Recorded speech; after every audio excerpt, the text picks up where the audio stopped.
Now God, remember, has spoken to Moses from the burning bush, and Moses is experiencing this conversation with God, and God is saying, like, I'm going to do this. I'm going to be with you. We're going to meet right here. I'm sending you there. You're going to have the elders with you. Listen now, here's Moses' response. But Moses protested again. What if they won't believe me or listen to me? What if they say, the Lord never appeared to you? Then the Lord asked him, what is that in your hand? A shepherd's staff, Moses replied. Throw it down on the ground, the Lord told him. So Moses threw down the staff, and it turned into a snake. Moses jumped back. Then the Lord told him, reach out and grab its tail. So Moses reached out and grabbed it, and it turned back into a shepherd's staff in his hand. Okay, I'm going to pause right there because let's just remember all these things God's already done. Now, God speaks to Moses and he says, you still not wanting to do this, eh? Okay, well, what do you got available to me? And he does it. So here's the thing, I want you to see this and I want us to receive this. Friends, this is so cool. God's like, throw that thing down. Now Moses doesn't have a clue what God's about to do.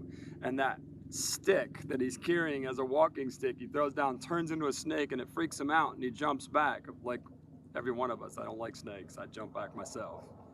But here's the cool part. God says, grab it by the tail, and he did so. See this? Like, the first reaction was fear.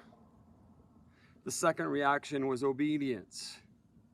So Moses trusted God enough to grab the tail of the serpent, even though it freaked him out when he saw it at first, right? Okay, I want us to take that personally and understand that sometimes our first reaction to something is fear because it's the unknown or uncertain, even sometimes when it's something God has asked us to do. But see, after that initial rush of fear in our flesh, we need to take faith and step up in obedience to what God says, because God is good to his word. Listen, perform this sign, the Lord told him. So God's like, I did this for you. I'm going to do it for them.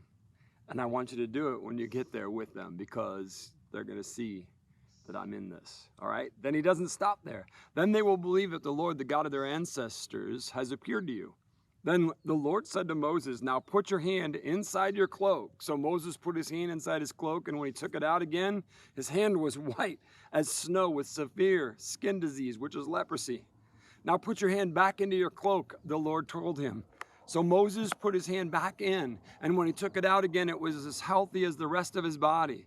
The Lord said to Moses, if they do not believe you and are not convinced by the first miraculous sign, they will be convinced by the second sign. And if they don't believe you or listen to you, even after these two signs, then take some water from the Nile River, pour it on the dry ground. When you do, the water from the Nile will turn to blood on the ground.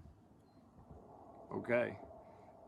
Friends, all God is doing right here is trying to convince Moses that he can do what God asked him to do.